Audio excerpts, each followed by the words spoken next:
હવે અમદાવાદમાં ક્યાંય પણ શ્વાનને જાહેરમાં ખોરાક નહીં નાખી શકાય. શ્વાનના વધતા ત્રાસને પગલે એએમસી દ્વારા નિર્ણય કરવામાં આવ્યો છે. 7 ઝોનમાં 100 સ્થળોએ ડોગ ફીડિંગ સ્પોટ નક્કી કરવામાં આવ્યા છે. જાહેરમાં કૂતરા અને પશુઓને ખોરાક નાખનાર સામે પણ કાયદાકીય કાર્યવાહી થશે.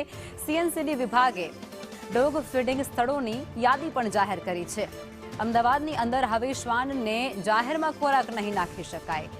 સંવાદદાતા પ્રતિક અમારી સાથે જોડાઈ ગયા છે. પ્રતિક, ગાઈડલાઈન જાહેર કરવામાં આવી છે જેમાં શ્વાનને હવેથી જાહેરમાં ખોરાક નહીં નાખી શકાય. વિગતો શું? બિલકુલ, અમદાવાદ શહેરમાં શ્વાન કરડવાના કેસો ખૂબ જ વધી રહ્યા છે અને આ કેસોને અટકાવી કેવી શકાય તેના માટે સતત સીએનસીડી વિભાગ કાર્યરત છે અને તેના જ ભાગરૂપે હવે 100 એવા ફીડિંગ સ્થળ નક્કી કરવામાં આવે છે કે જ્યાં આગળ શ્વાનોને ખાવા માટેનો ખોરાક ત્યાં નાખી શકાશે. એ સિવાય અન્ય કોઈ જગ્યા ઉપર જો કોઈ વ્યક્તિ શ્વાનો માટેનો ખોરાક નાખતું ઝડપાશે તેના સામે કાયદાકીય કાર્યવાહી કરવામાં આવશે, તેમજ દંડનીય કાર્યવાહી કરવામાં આવશે.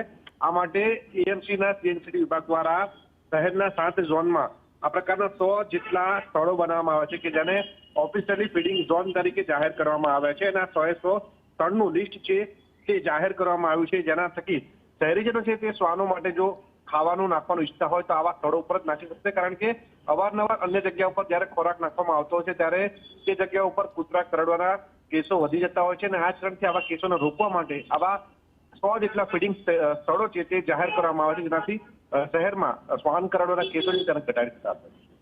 આભાર પ્રતિક.